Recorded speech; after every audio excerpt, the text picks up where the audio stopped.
Hey Angie, how's it going? It's good. So thank you. Thanks for having me, Rachel. Yeah, I'm excited to have you. So why don't we start off, just tell us a little bit about you and what you do. Yes, I am a podcast visibility strategist. So I work with clients, my team and we help them grow their business and achieve their growth goals by positioning them as experts on podcasts. So How'd you get that's into the that? bulk of our business. Yeah, it's crazy. So I had a previous business before, as many of us have had iterations of our business. So before I did this, I actually had a meal planning business where I helped moms learn how to meal plan. And I started landing opportunities for myself just by pitching myself to podcasts, to local media. And everyone kept asking, well, how did you get that? How did you get on that show? And I said, well, I just asked. And I started recognizing that came really easy to me, other people, one, didn't enjoy doing, and two, they weren't that great at it. Like it just wasn't their gift. So I eventually leaned into it and started doing it for other people. And it's been almost 2.5 years now, I think. Okay, our stories are super similar. I started off with a fitness business and Yeah. had a lot of success with Pinterest, and entrepreneurs are asking me Yeah. how I did that 2.5 years ago. Hmm. Um, so that's really cool. Well, and Um, you looked at, I always would look at them and kind of questioning because they seemed so surprised that I loved it or that I had just done it myself, probably like you. yeah. And I'm like, no, it's simple. Isn't everyone doing this? And when I realized not everyone was, that's when I decided to kind of shift gears a bit. Cool. So why Yeah. podcasting? Well, funny enough, when I first started pitching other people, I pitched everything. Like I was pitching to guest blogs, media, written online publications. And at some point, the relationships are what really matters when you're pitching. I mean, we cold pitch all the time, don't get me wrong. But I recognize that by going to all these different types of media outlets, I would never be able to develop the relationships that would make it easier for me to pitch my clients. So I narrowed down into podcasting primarily because I'm a podcast junkie. Like Yeah. I love it. And I also love the idea of putting two people together so that they form a relationship. And there's been so many collaborations that have happened just from folks that I've connected to podcast hosts. And I love that. I'm a super connector at heart. So I felt like people are just paid to connect them. It's beautiful. Cool. So for people listening, why should they have a podcast? Like, why should this be something they focus on right now? Yes. Well, there's two things. So, do you mean why should they have their own podcast or why should they guest on other people's podcast? Both. Okay. So, I love the idea of everyone, excuse me. I love the idea of folks having their own podcast because I feel like that is the content medium that people are leaning towards. And it's easier for folks who are busy and on the go to ingest it. And it's also very easy for you to sort of create your own authority space within the podcast realm. So I love that. And also being able to connect with guests. If you have a show that is an interview show like this, it's also a great networking tool if you do it the right way. So that's why they should host their own. It's not right for everyone, but I think for a lot of people it makes sense. Yeah. And then guesting on other shows, it's a great way if you go into it with the right level of commitment to serving. It's a great way to get in front of new audiences. But at the end of the day, some people miss the boat because they think it's sort of a opportunity to sell themselves when Mhm. really the people that convert the best are ones that show up in front of audiences that they really get Yeah. and are able to deliver value that those people can gain and grow from almost immediately. Cool. Yeah. So, where can we find the right podcast to pitch? So it always comes back, obviously, to knowing your ideal client. And I know we hear that all the time, but it is true. You really have to know the type of person that you're looking to serve. And the way that I help my clients and then folks that are in a group program that I'm hosting now, it's this idea of understanding why do the people that ultimately end up paying you pull the trigger, right? So, what's the tipping point? I love Malcolm Gladwell. The idea of the tipping point, like what makes them buy from you. For me, as an example, as a podcast pitcher, kind of, people typically are adding something to their business plate, whether it's a new offering, they're increasing their prices. There's something new that's happening in their business to where they want to get in front of more people. So once you understand what that tipping point is for your person, then you need to just identify, well, what are the types of resources that they're looking into to make that happen. So for me, a lot of folks that are interested in podcasting are also interested in public speaking. So me pitching podcasts that have to do with public speaking are great ways for me to convert my interviews into clients.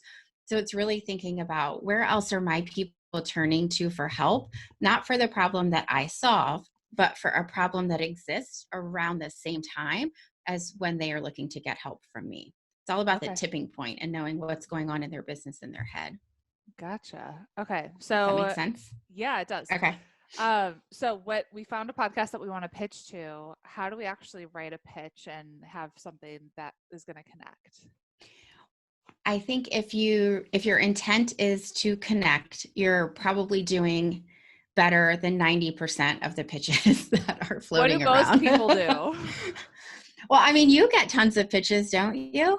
Well, usually Michelle Or on our you have team. a form. Yeah, Michelle on our team, she goes through most of them, so I never Yes. see them. But like Oh, sometimes I like log into the inbox before she goes in, and I'm like, ooh, like no, no, no, no, like yeah.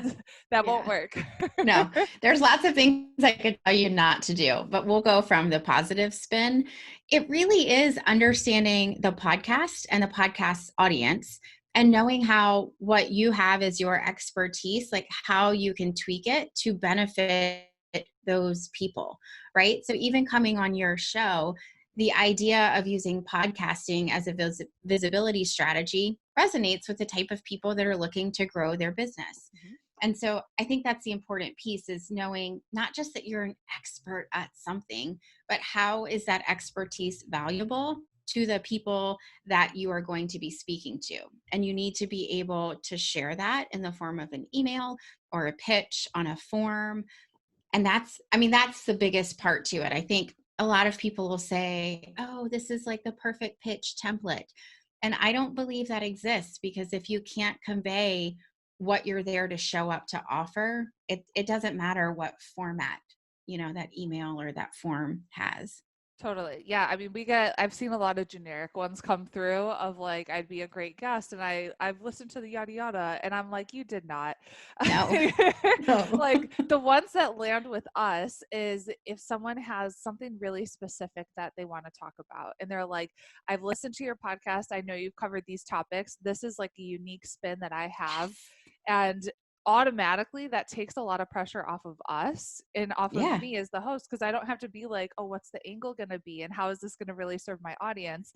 Like they did a lot of that work already, and if they have questions that they send to me to like prep or something, oh my gosh, that Awesome. makes my life amazing. Well, so you make two really great points. The first is that they send you something specific. So I always say it's up to us to do the legwork. A lot of times people will send an email, and so people forward me their crappy pitches all the time now, because I sometimes respectfully highlight them in my newsletter and kind of show what's out there and how to make it better. And so if you just say, basically, I could talk about anything having to do with podcast pitching, that doesn't help you figure out how I'm going to serve your audience. It only puts the legwork back on the podcast host. Yep. And our job is to make it really easy for you to envision what a conversation might sound like, so that you could either say yes or no. At the end of the day, we're pitching something specific, and it's up to you to know if it's good for your audience or not. The other thing that I see a lot of is that people will put in the very beginning of the pitch, I listened to your show. I really love episode 82 where you had Susie Smith on. Great show. And they think that checks the box for personalization, when really the personalization of the pitch is in how relevant the pitch topic that you offer is to the audience. Like that is what conveys to the host that you get them.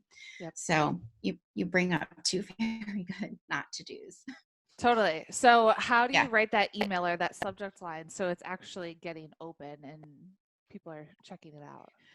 So I approach that a little bit differently than I do like an email newsletter. There's all kinds of tools that you can use for email newsletters to increase their open rate.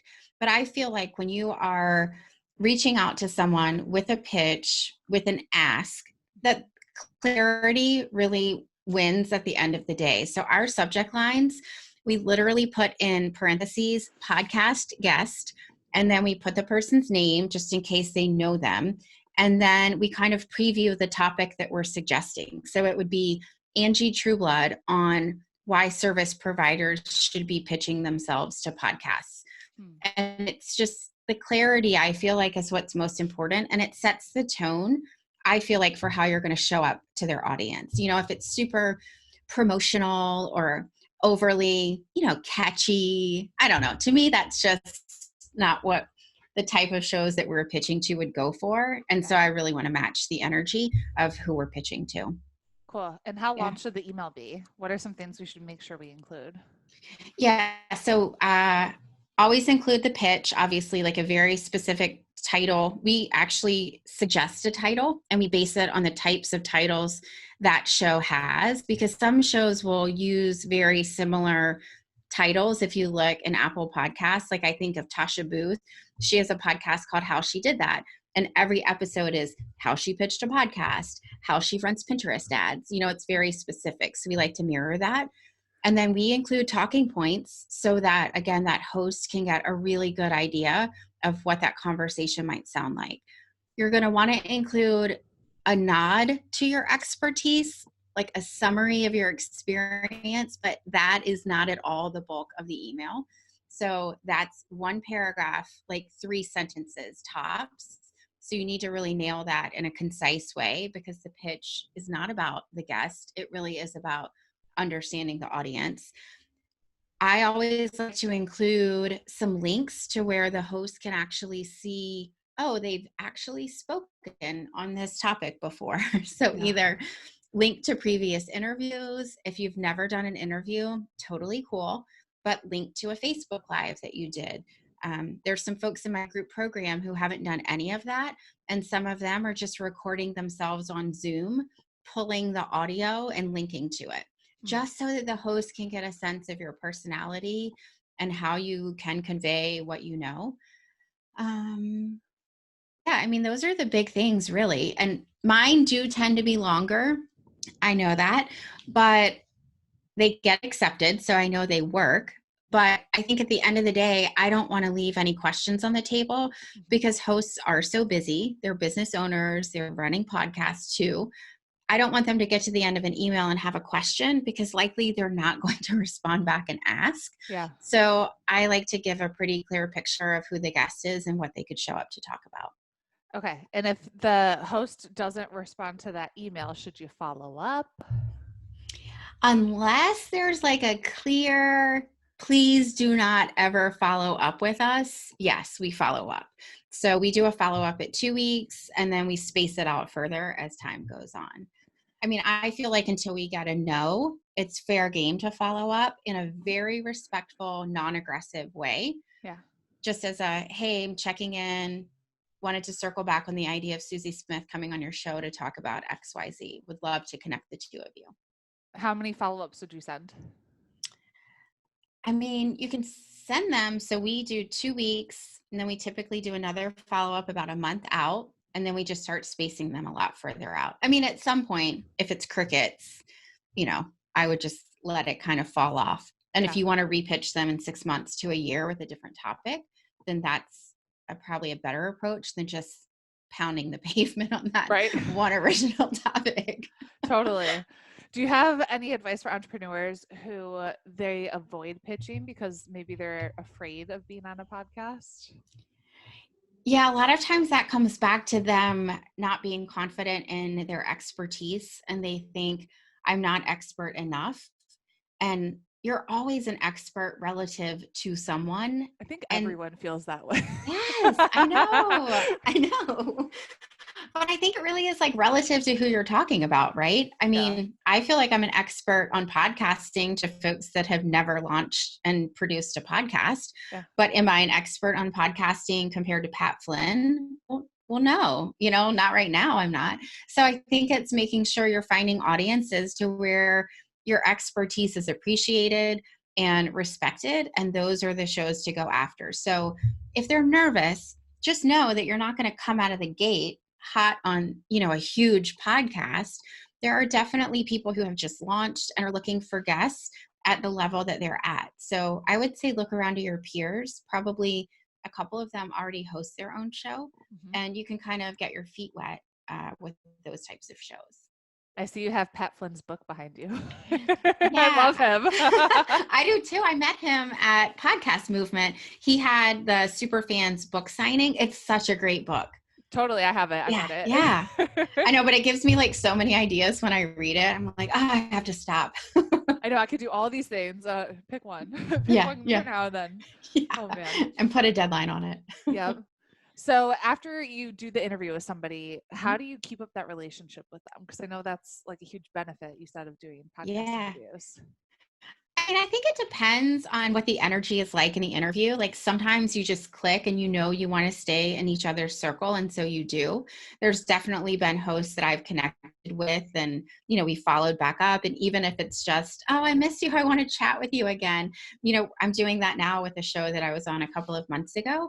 But it's circling back and it's also recognizing, is there anything that you could offer to them? So I was interviewed on a show yesterday. She had invited me to come on.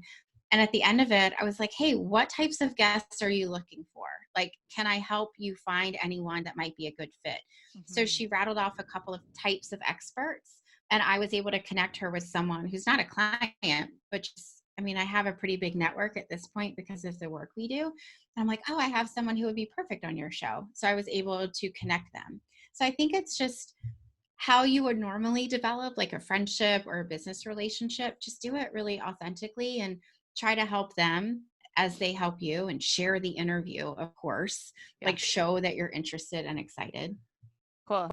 So you get the interview, you're excited to be on. What are some things that you can do to make sure you crush it? You do a really good job. What are some things you should have prepared? Well, definitely if the host sends you possible questions, review those. Like you sent a great form. It was funny. I was looking at my calendar invite and that piece of it wasn't in there, but I saw that there was a reference to here's potential questions. And so I went back and I found it and I looked at them. So you don't really want to be surprised. On the same token, you don't want to be scripted. You want to be Totally. I prepared for gave you potential questions, but I don't even know if we've covered any of them yet. I don't think so. We might get to a few. We'll see. Yeah. So you've got to be willing to kind of roll with the punches, Yeah. but know who that host is too and how they serve their audience. I always tell folks, like, there's lots of different ways that you can better understand a podcast without having to listen to 10 episodes. Mhm. I always listen to at least one if it's not one that's, I'm subscribed to, which I am subscribed to yours. Woohoo. But yeah, but it's, you can read their podcast description in Apple Podcasts or Spotify or wherever you're listening, and then look at their website and see what they sell. Mhm. If you look at those things and listen to one show, you should have a really good sense of who they are so that you can come at it with some servitude really towards them and their people.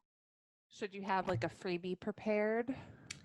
Oh yeah. Like if you're looking, yes, if you're doing this for business purposes, because there are shows that you're on kind of for fun. If they want to tell, like I had a client a year and a half ago when I came on board with her, she was like, well, I did record this one podcast on my birth story. I'm like, okay, well, that doesn't really count right now because you're a Facebook ad specialist, but it's great that she had the experience. You should totally have something at the end that you're going to draw listeners back to you if they are interested in you. And there needs to be a couple of different, I call it like levels of stickiness, because some people are going to hear you and fall in love with you and may even want to like buy from you at that moment. Well, you need to have something to direct them back to. But then other people are just still trying to feel you out. They're not quite sure who you are and if you're a good fit for them. So maybe they follow you on social, or maybe they listen to your podcast, which is another reason I love hosting your own show when you're guesting on others, Yeah. because it's such an easy transition back. Yeah, they're So already yeah, definitely podcast have listeners. yes. Yeah. Yeah, you're not asking them to like now go look on my website. It's just no, just pop over wherever you're listening to this. Cool. Yeah. What are some mistakes people make on that interview? Oh, that's a good question. I mean, I think the one is just not being prepared and not really kind of knowing who the host is. I've definitely heard interviews before where the chemistry just isn't there and they're not matching one another's energy. So that's not a great fit. The other is folks won't really tell stories. So, a big key to being a great guest is having some examples just in the back of your head lined up about common things you talk about. So, whether it's a client story or a story from your own journey, like giving some meat to your answers rather than it just being like a how to, it helps the listener get a better understanding of who you are as a person and a Yeah. fuller picture of you. And I think that's super important. I like that. I've interviewed some people where it was like one word answers, and I'm Yeah. like, I need a little more. Come on. anything. Oh man. Yeah. And some Well, of it's just some people are more natural storytellers, but at some point you have to recognize if you are or if you aren't. And if you aren't, you need to prep accordingly and kind of have a couple of go-tos that you can, it's like when you go to a party, you've got a couple of like go-to jokes in your back pocket, maybe. So on a podcast interview, you should have a couple of go-to examples. totally. Well, after that interview I did with like the one-worded answers, I always make sure I have plenty of questions to ask because I was like, we went through that too fast. Did you publish it? Like, was It it was actually good content, and it was a okay? really great, very well-known person. And Okay. yeah, so like it was a big kind of a big deal to have them on the podcast. So I definitely published it, but I was like, all right, next time, just in case, I need to make sure I have like tons of questions ready. Well, that's the really interesting piece of us being behind the scenes because we do sometimes book pretty big our guests on our clients on pretty big shows, and just seeing how everyone runs their podcast and how everyone interviews Yeah. differently. And I mean, the level of editors that are out there is amazing. Like some of the stuff that has come out of interviews to where we're not quite sure how it's going to shake out when it goes live. And then you listen to it and you're like, oh, it's such a polished, awesome interview. But it's really eye opening being on this side of all of these different shows for sure. Yeah, we don't really edit anything out of ours. The only Well, no, time but is like yours when is we have like a screaming baby or something, or but for the most part, like usually you hear my dog barking. I did put yeah. him outside for now for this Oh, interview, but mine's in here, is so she's sleeping.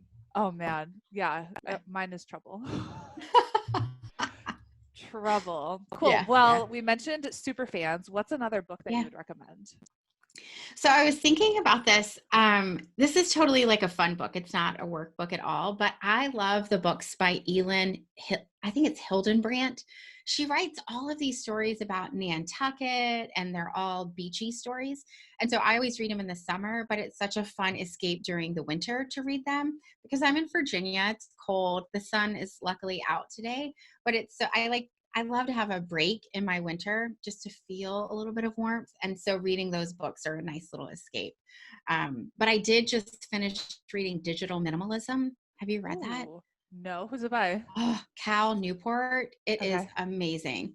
So I started taking Facebook and Instagram off of my phone on the weekends. That's huge. I have it set up where I can't access it on the weekends. Like I'm not on social media at all. Yeah, it was amazing. I did this past weekend.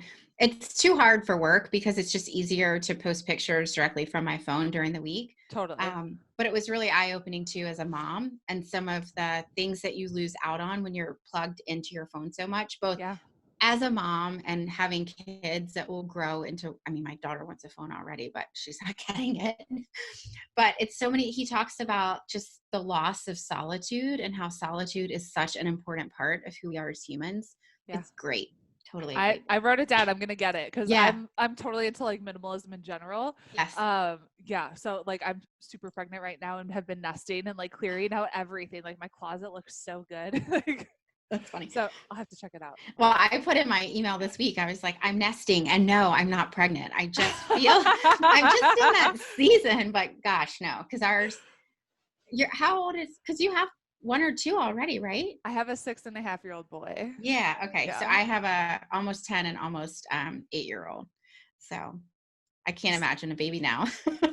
I know. Well, he's gonna be a big helper. Like he's like super independent, Aw. responsible, and everything. I'm like, this is actually good timing. I went to one of my friend's house who has 4 kids under the age of 6, and I was like, I couldn't imagine doing that. Some people are like meant to, do that. Not Yeah. me. No, I could not.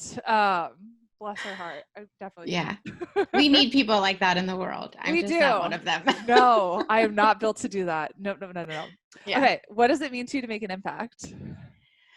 So it really is leaving a bit of a legacy on people. And for me, specifically, the type of impact that I'm really passionate about is empowering women to really have a louder voice, whether it's in business or the community or the country in general. So I just feel like we need more women's voices in places of power. And if I can do that in my business world and that lifts them up to speak more loudly in their own communities and their own circles, then I've done my job. Love it. Where can we connect with you? Yeah, so I have a podcast, Go Pitch Yourself, and it's pretty much focused on podcast pitching, but we have guests on there that really help folks kind of complete the whole picture of visibility so they're able to have it impact their business. So that's easy. You can pop over and listen to that. I do have a free download for your folks. So I have a roadmap to podcast pitching success. So if any of your listeners are interested in kind of testing the waters of what that might look like, it's my 6-part framework as well as some common mistakes that people make. And they can get that at angietrueblood.com/impact. And then I'm on social, primarily on Instagram. After reading the book, I'm like, well, maybe I'll take a break from Facebook and just go to Instagram because it's happier. Sure. But so they can find me at those places. Cool. We'll put them in the show notes. Yeah. Any last words of wisdom?